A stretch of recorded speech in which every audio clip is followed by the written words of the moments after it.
Pembacaan Alkitab 1 tahun, hari ke-128, 2 Tawarikh pasal 28-30. 2 Tawarikh pasal 28 ayat 1-27.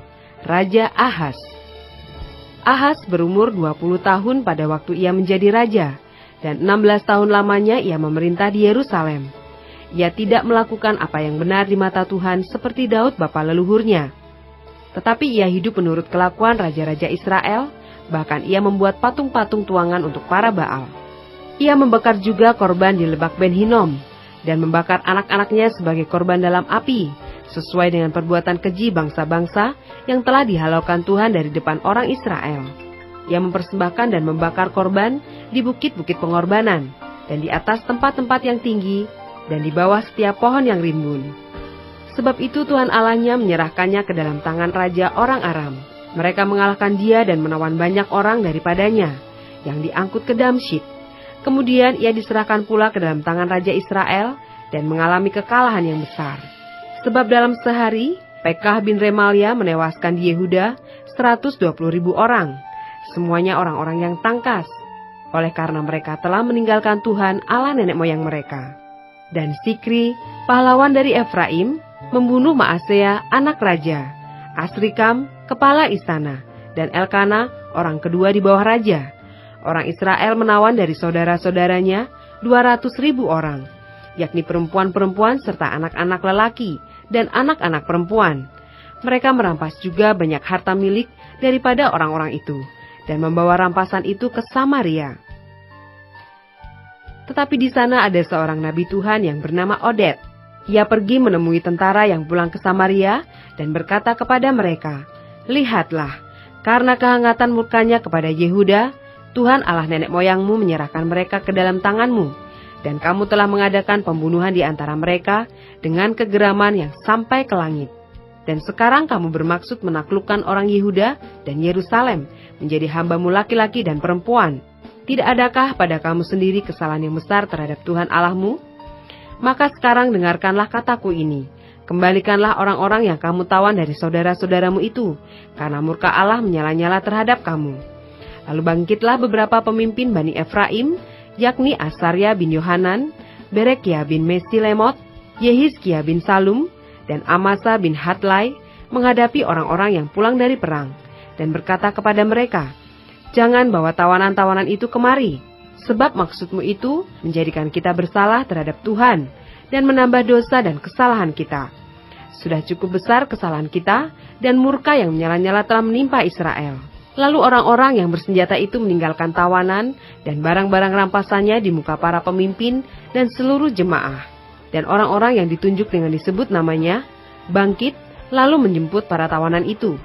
Semua orang yang telanjang mereka berikan pakaian dari rampasan itu. Orang-orang itu diberi pakaian, kasut, makanan, dan minuman. Mereka diurapi dengan minyak, dan semua yang terlalu payah untuk berjalan diangkut dengan keledai dan dibawa ke Yeriko, kota pohon korma, dekat saudara-saudara mereka. Sesudah itu orang Israel itu pulang ke Samaria.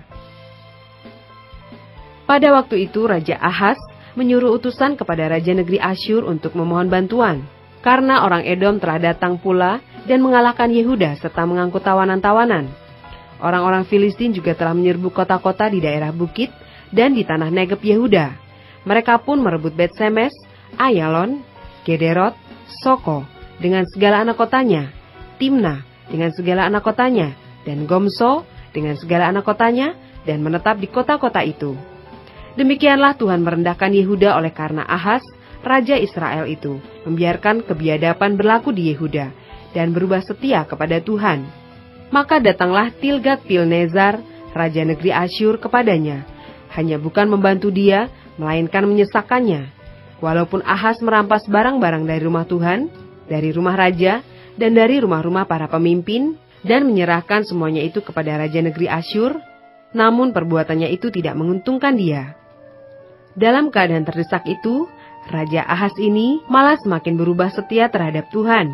Ia mempersembahkan korban kepada para allah orang Damsyik yang telah mengalahkan dia. Pikirnya, yang membantu raja-raja orang Aram adalah para allah mereka. Kepada merekalah aku akan persembahkan korban, supaya mereka membantu aku juga.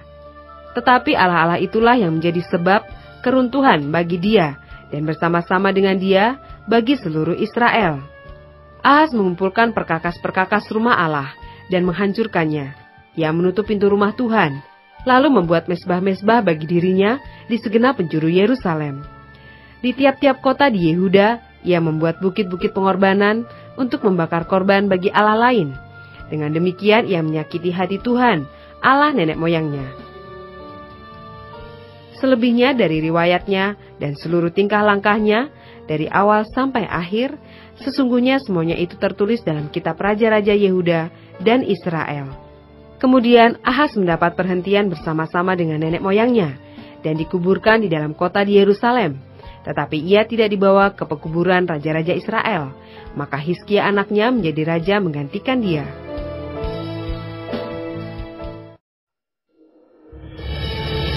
Dua Tawarikh pasal 29 ayat 1-2. Raja Hizkia.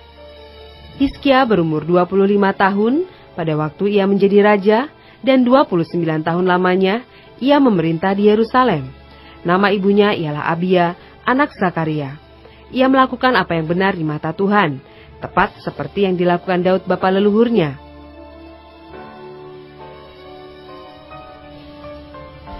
Ayat 3-36.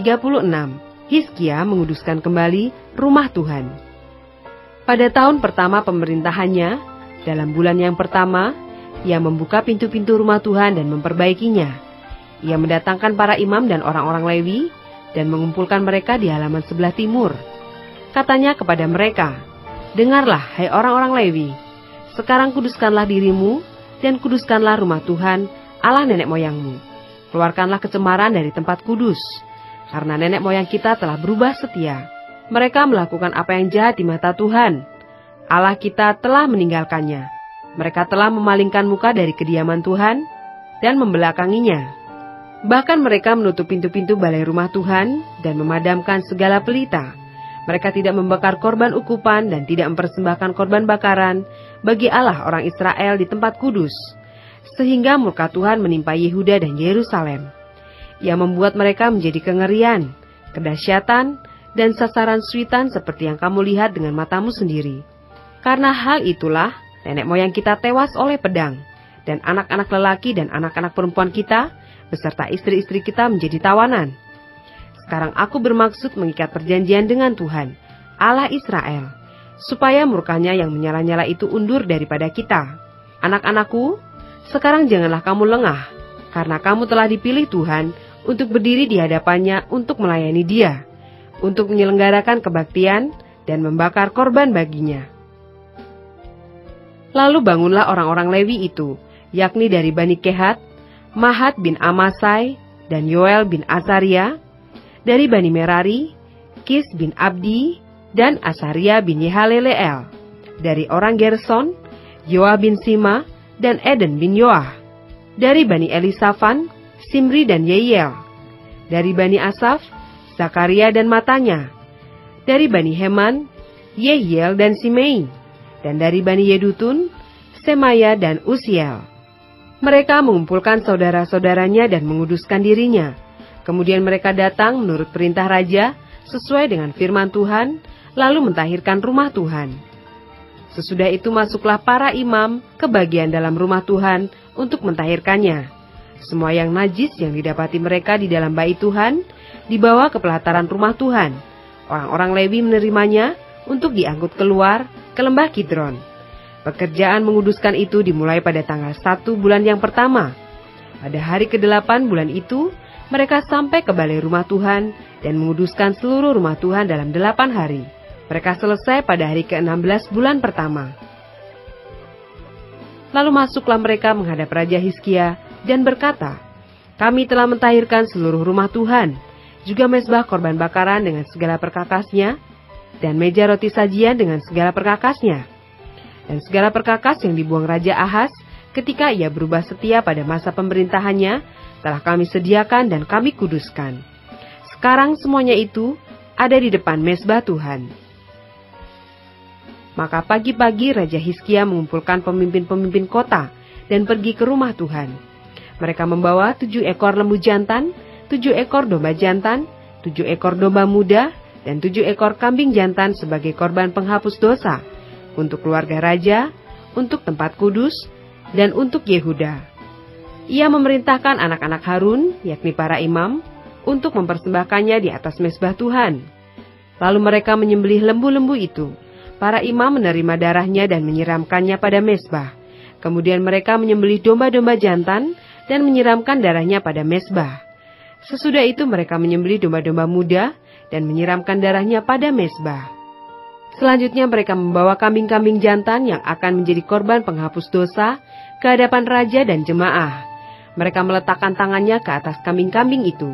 Dan para imam menyembelihnya dan mempersembahkan darahnya di atas mezbah sebagai korban penghapus dosa untuk mengadakan pendamaian bagi seluruh Israel. Sebab raja telah memerintahkan untuk mempersembahkan korban bakaran dan korban penghapus dosa itu bagi seluruh Israel. Ia menempatkan orang-orang Lewi di rumah Tuhan dengan ceracap, gambus, dan kecapi sesuai dengan perintah Daud dan Gad, pelihat raja, dan Nabi Natan. Karena dari Tuhanlah perintah itu, dengan perantaraan nabi-nabinya. Maka berdirilah orang-orang Lewi dengan alat-alat musik Daud. Demikian pula para imam dengan nafiri. Lalu Hizkia memerintahkan untuk mempersembahkan korban bakaran di atas mezbah. Pada saat persembahan korban bakaran dimulai, mulailah pula dinyanyikan nyanyian bagi Tuhan dan dibunyikan nafiri, dengan iringan alat-alat musik Daud, Raja Israel. Seluruh jemaah sujud menyembah, sementara nyanyian dinyanyikan dan nafiri dibunyikan. Semuanya itu berlangsung sampai korban bakaran habis terbakar. Sehabis korban bakaran dipersembahkan, raja dan semua orang yang hadir bersama-sama dia berlutut dan sujud menyembah. Lalu Raja Hizkia dan para pemimpin memerintahkan orang-orang Lewi menyanyikan puji-pujian untuk Tuhan dengan kata-kata Daud dan Asaf pelihat itu. Maka mereka menyanyikan puji-pujian dengan sukaria, lalu berlutut dan sujud menyembah. Kemudian berbicaralah Hizkia, "Sekarang kamu telah mentahbiskan dirimu untuk Tuhan. Mendekatlah dan bawalah korban-korban sembelihan dan korban-korban syukur ke rumah Tuhan." Lalu jemaah membawa korban-korban sembelihan dan korban-korban puji-pujian. Setiap orang yang rela hati membawa juga korban-korban bakaran. Jumlah korban bakaran yang dibawa jemaah ialah lembu 70 ekor, domba jantan 100 ekor, dan domba muda 200 ekor. Semuanya sebagai korban bakaran bagi Tuhan. Persembahan-persembahan kudus terdiri dari lembu sapi 600 ekor, dan kambing domba 3000 ekor. Tetapi jumlah imam terlalu sedikit, sehingga mereka tidak sanggup menguliti semua korban bakaran.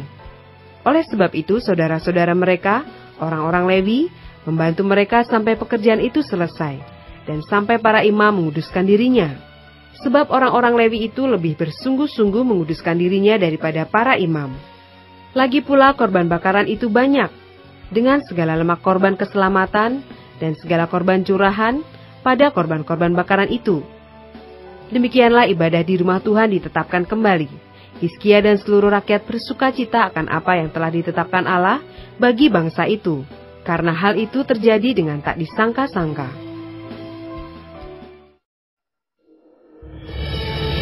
Dua Tawari pasal 30 ayat 1-27. Hizkia merayakan Paskah. Kemudian Hizkia mengirim pesan kepada seluruh Israel dan Yehuda, bahkan menulis surat kepada Efraim dan Manasye, supaya mereka datang merayakan Paskah bagi Tuhan, Allah orang Israel, di rumah Tuhan di Yerusalem. Raja bersama-sama para pemimpin dan seluruh jemaah di Yerusalem merancangkan untuk merayakan Paskah pada bulan kedua, karena mereka tidak dapat merayakannya pada waktunya, sebab para imam belum menguduskan diri dalam jumlah yang cukup, dan rakyat belum terkumpul di Yerusalem. Rancangan itu diterima baik oleh raja dan seluruh jemaah. Mereka memutuskan untuk menyiarkan maklumat di seluruh Israel, dari Beersheba sampai Dan, supaya masing-masing datang ke Yerusalem merayakan Paskah bagi Tuhan, Allah Israel, karena mereka belum merayakannya secara umum seperti yang ada tertulis. Maka berangkatlah pesuruh-pesuruh cepat ke seluruh Israel dan Yehuda, membawa surat dari raja dan para pemimpin, dan mengatakan sesuai dengan perintah raja, "Hai orang Israel, kembalilah kepada Tuhan, Allah Abraham, Ishak, dan Israel. Maka ia akan kembali kepada yang tertinggal daripada kamu, yakni mereka yang terluput dari tangan raja-raja Asyur. Janganlah berlaku seperti nenek moyangmu dan saudara-saudaramu yang berubah setia terhadap Tuhan, Allah nenek moyang mereka, sehingga ia membuat mereka menjadi kedahsyatan seperti yang kamu lihat sendiri. Sekarang, janganlah tegar tengkuk seperti nenek moyangmu. Serahkanlah dirimu kepada Tuhan, dan datanglah ke tempat kudus yang telah dikuduskannya untuk selama-lamanya, serta beribadahlah kepada Tuhan Allahmu, supaya murkanya yang menyala-nyala undur daripadamu. Karena bila mana kamu kembali kepada Tuhan, maka saudara-saudaramu dan anak-anakmu akan mendapat belas kasihan dari orang-orang yang menawan mereka, sehingga mereka kembali ke negeri ini. Sebab Tuhan Allahmu pengasih dan penyayang, Ia tidak akan memalingkan wajahnya daripada kamu, bila mana kamu kembali kepadanya. Ketika pesuruh-pesuruh cepat itu pergi dari kota ke kota, melintasi tanah Efraim dan Manasye sampai ke Sebulon, mereka ditertawakan dan diolok-olok. Namun beberapa orang dari Asyer, Manasye dan Sebulon merendahkan diri dan datang ke Yerusalem. Di Yehuda nyata pula tangan Allah yang membulatkan hati mereka untuk melakukan perintah raja dan para pemimpin sesuai dengan firman Tuhan. Maka berkumpullah di Yerusalem banyak orang, suatu jemaah yang sangat besar, untuk merayakan hari raya roti tidak beragi pada bulan yang kedua. Lalu bangunlah mereka menjauhkan mezbah-mezbah yang ada di Yerusalem. Juga semua mezbah korban ukupan disingkirkan dan dibuang ke lembah Kidron. Kemudian disembelihlah domba Paskah pada tanggal 14 bulan kedua. Maka para imam dan orang-orang Lewi merasa malu, lalu menguduskan dirinya dan membawa korban bakaran ke rumah Tuhan. Mereka berdiri pada tempatnya menurut peraturan yang berlaku bagi mereka masing-masing, sesuai dengan Taurat Musa abdi Allah itu. Para imam menyiramkan darah yang diterimanya dari orang-orang Lewi, sebab ada banyak di antara jemaah yang tidak menguduskan dirinya, sehingga menjadi tugas orang Lewi untuk menyembelih domba-domba Paskah bagi setiap orang yang tidak dapat menguduskannya bagi Tuhan, karena ia tidak tahir. Sebab sebagian besar dari rakyat, terutama dari Efraim, Manasye, Isakar dan Sebulon tidak mentahirkan diri, namun mereka memakan Paskah, walaupun tidak sesuai dengan apa yang ada tertulis. Tetapi Hizkia berdoa untuk mereka, katanya, Tuhan yang baik itu, kiranya mengadakan pendamaian bagi semua orang yang sungguh-sungguh berhasrat mencari Allah, yakni Tuhan, Allah nenek moyangnya, walaupun ketahiran mereka tidak sesuai dengan tempat kudus. Tuhan mendengar Hizkia dan membiarkan bangsa itu selamat. 7 hari lamanya orang Israel berada di Yerusalem, merayakan hari raya roti tidak beragi dengan kesukaan yang besar. Sedang orang-orang Lewi dan para imam setiap hari menyanyikan puji-pujian bagi Tuhan dengan sekuat tenaga. Hizkia mengucapkan kata-kata pujian kepada semua orang Lewi yang menunjukkan akal budi yang baik dalam melayani Tuhan. Demikianlah orang memakan makanan perayaan selama 7 hari, sambil mempersembahkan korban keselamatan dan mengucapkan syukur kepada Tuhan Allah nenek moyang mereka. Kemudian seluruh jemaah sepakat untuk berhari raya 7 hari lagi. Lalu mereka berhari raya 7 hari lagi dengan sukaria. Sebab Hizkia Raja Yehuda telah menyumbangkan kepada jemaah 1.000 ekor lembu jantan dan 7.000 kambing domba. Juga para pemimpin menyumbangkan kepada jemaah 1.000 ekor lembu jantan dan 10.000 ekor kambing domba. Dan sebagian besar para imam telah menguduskan diri. Seluruh jemaah Yehuda bersukaria, juga para imam dan orang-orang Lewi, dan seluruh jemaah yang datang dari Israel, serta orang-orang asing, baik yang datang dari tanah Israel maupun yang tinggal di Yehuda. Maka besarlah kesukaan Yerusalem, karena sejak Salomo bin Daud Raja Israel, tidak pernah terjadi peristiwa semacam itu di Yerusalem. Sesudah itu para imam Lewi bangun berdiri dan memberkati rakyat. Suara mereka didengar Tuhan, dan doa mereka sampai ke tempat kediamannya yang kudus di sorga.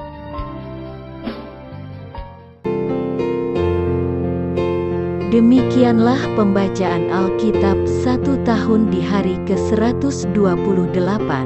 Yang berbahagia ialah mereka yang mendengarkan firman Allah dan yang memeliharanya. Tuhan memberkati.